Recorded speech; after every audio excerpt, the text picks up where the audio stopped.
안녕하세요. 반갑습니다. 이 시간에는 재림 주님은 언제 오시는가에 대해서 알아보기로 하겠습니다. 재림의 때에 대한 성서의 기록을 보면 그때는 알 수 없다고 기록되어 있는 성구들을 우리는 많이 찾아볼 수 있습니다.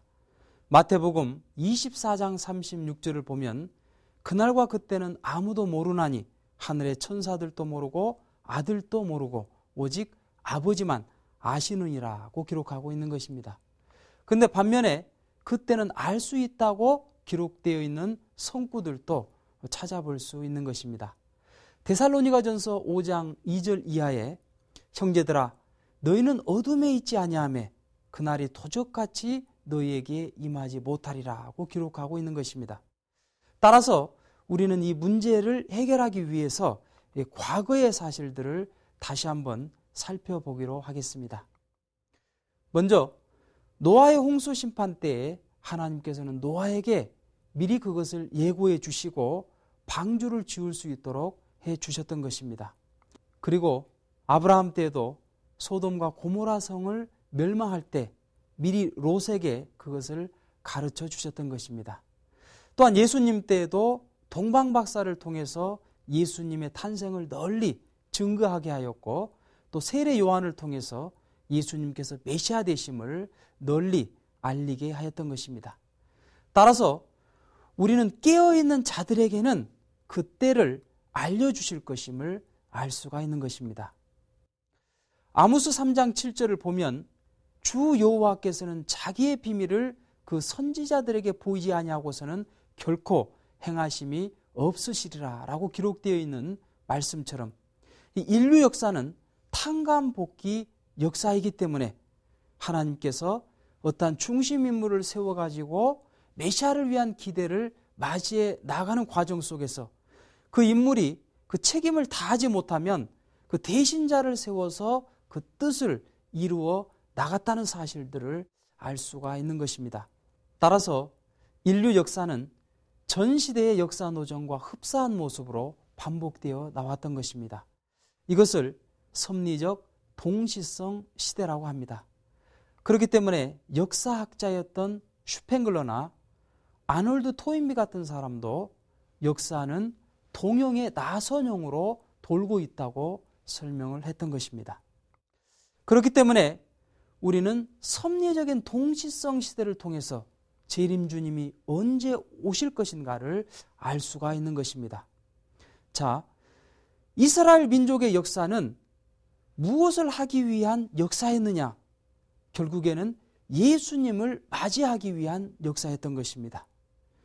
따라서 예수님께서 오셨을 때에 준비되었던 이스라엘 민족들이 절대적으로 예수님을 믿고 모시고 따랐더라면 그때 지상 천국을 이루었을 것입니다. 그런데 예수님을 불신함으로써 십자가의 길로 내몰았기 때문에 결국 예수님은 그 뜻을 다 이루지 못하고 돌아가셨던 것입니다.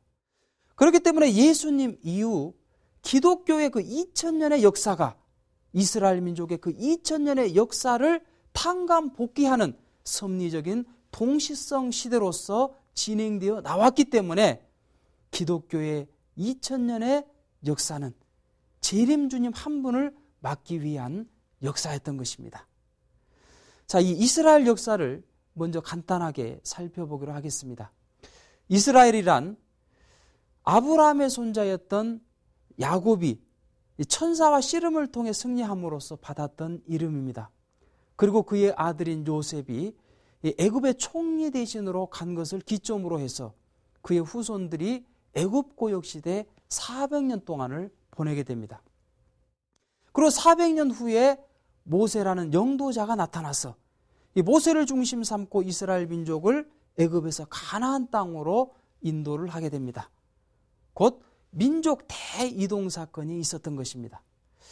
그래서 하나님은 이스라엘 민족에게 가나안 7족을 모두 칠 것을 명령하십니다. 그런데 이스라엘 민족은 가나안을 점령을 했지만 결국 남자들은 다 죽였지만 여자들은 살려두었습니다. 그리고 첩으로도 삼고 아내로도 삼았습니다.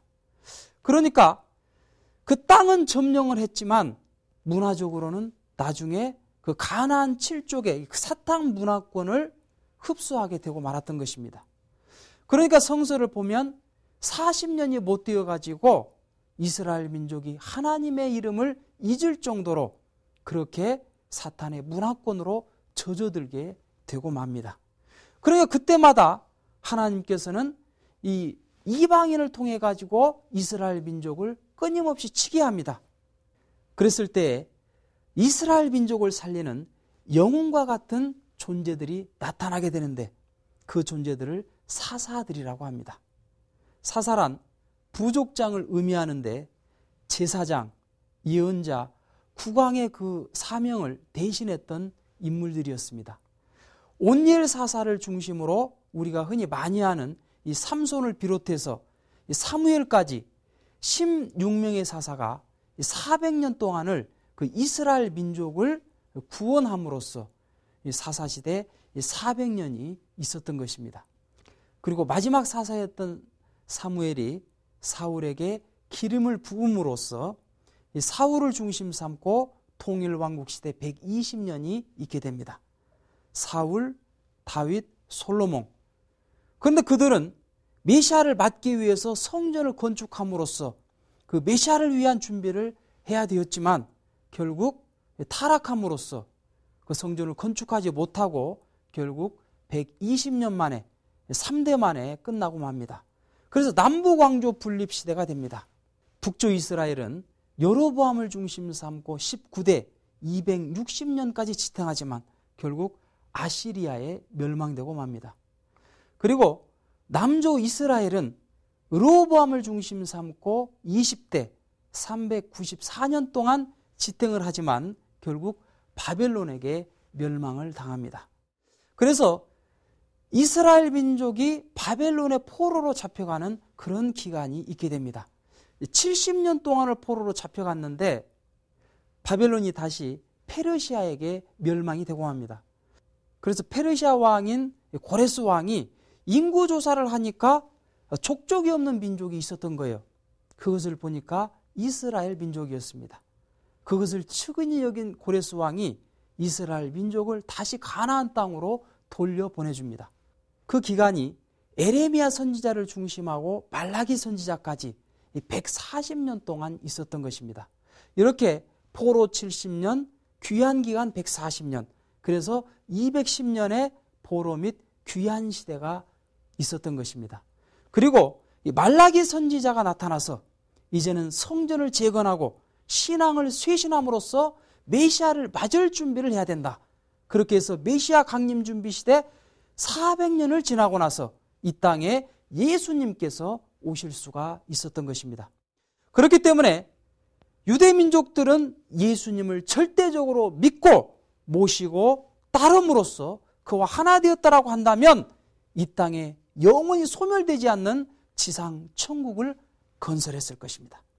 그러나 예수님을 핍박하고 십자가로 내몰므로 말미암아 결국 예수님은 영육 구원의 그 사명을 다 이루지 못하고 영적인 구원의 기대는 이루었지만 육적인 구원의 기대는 이루지 못함으로써 재림을 약속하셨던 것입니다.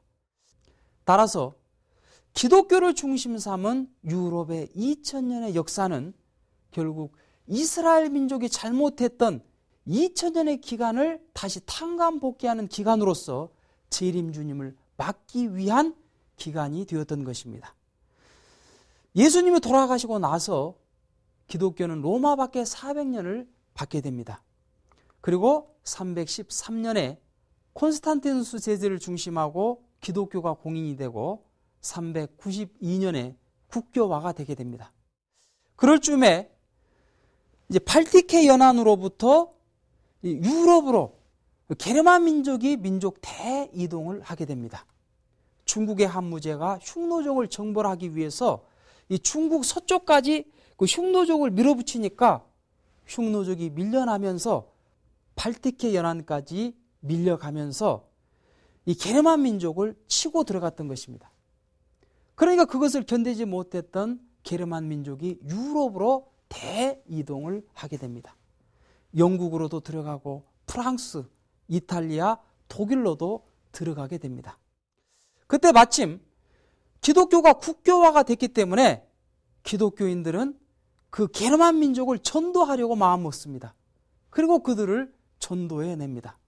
그런데 게르만 민족은 농경사회 문화였기 때문에, 그 정착 문화였기 때문에 찬란한 그 문화를 가지고 있었습니다.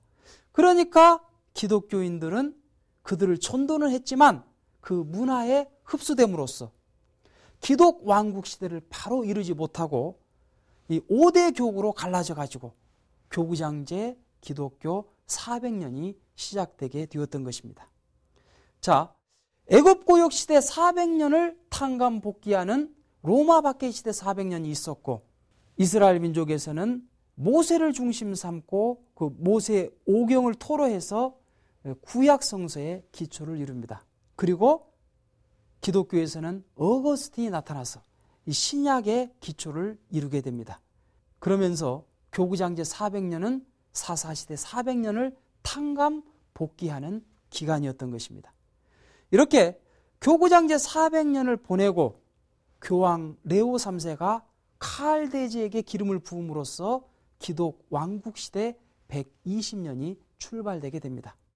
이것은 이스라엘 민족의 통일왕국시대 120년을 탕감 복귀하기 위한 기간으로서 역시 기독 왕국시대 120년도 3대까지밖에 가지를 못합니다. 그리고 동서왕조로 분립되게 됩니다. 동프랑크는 신성 로마 제국으로, 그리고 서프랑크는 프랑스로 나눠지게 됩니다. 이것은 남북왕조 분립 시대를 탕감 복귀하는 기간이었던 것입니다. 그러면서 그때부터 교황과 국왕이 끊임없이 알력 다툼을 하면서 싸우게 됩니다. 원래 교황과 국왕은 아벨과 가인의 입장에서 메시아를 맞을 수 있는 그 준비를 해야 됐지만 그들이 끊임없이 싸움으로써 1096년에 교황이 이 국왕에게 전쟁을 일으킵니다. 8번의 십자군 전쟁을 일으켰는데 8번 다 국왕에게 패함으로써 이 교황의 권위가 땅끝으로 추락하게 됩니다. 그러면서 1309년에 클레멘스 5세가 아비뇽으로 교황청을 이전하는 것을 기점으로 교황 포로 시대가 있게 됩니다. 그때부터는 교황이 국왕의 꼭두가시와 같은 그런 입장에 들어가게 됩니다. 그러면서 70년의 기간을 보내고 1377년 그레고리우스 11세를 중심하고 다시 로마로 귀환해가는 기간, 그러면서 140년 귀환 기간이 있었습니다. 곧 포로 70년, 140년 귀환 기간, 그래서 교황 포로 및 귀환 시대 210년이 있었던 것입니다. 이것은 유대민족 포로 및 귀환 시대 210년을 탕감 복귀하는 그러한 기간이었던 것입니다. 그러면서 교황의 권위가 땅끝으로 추락했기 때문에 이제 교황 레오 10세는 그 권위를 세우기 위해서 교황은 베드로의 후계자다. 그 명목을 내세우면서 베드로 사원을 지어야 된다. 그런데 돈이 없는 거예요.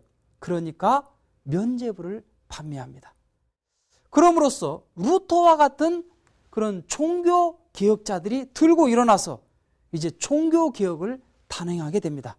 그러면서 신앙 쇄신 운동을 일으킴으로써 이제 메시아가 다시 오실 때가 되었으니 우리는 재림 메시아가 오실 것을 준비해야 된다. 그러면서 메시아 재강림 준비 시대 400년을 지나고 나서 이 땅에 재림 주님이 오시게 되는 것입니다. 자, 루터가 1517년에 종교개혁을 일으켰기 때문에 그 이후 400년이면 1917년이 되는 것인데 이때부터 재림기가 시작된다고 볼 수가 있는 것입니다. 그리고 1918년에는 제1차 세계대전이 끝나게 되는데 영미부를 중심 삼고 기독교 국가가 승리함으로써 재림 주님이 오실 그 기반을 닦아놓게 되었던 것입니다.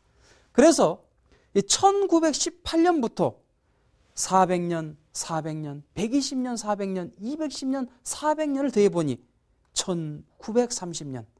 따라서 재림 메시아는 1918년에서부터 1930년 사이에 오신다는 것을 우리는 역사적인 통시성 시대를 통해서 알 수가 있게 되는 것입니다. 우리는 이처럼 역사를 통해 재림 주님이 오실 때를 알 수 있는 것입니다. 섭리적 통시성 시대를 통해서 본다면 이미 재림 주님은 오셨다는 결론이 나옵니다. 그렇다면 그 재림 주님은 어디로 오셨으며 그분은 과연 누구실까요? 그것을 다음 시간에 알아보도록 하겠습니다. 감사합니다.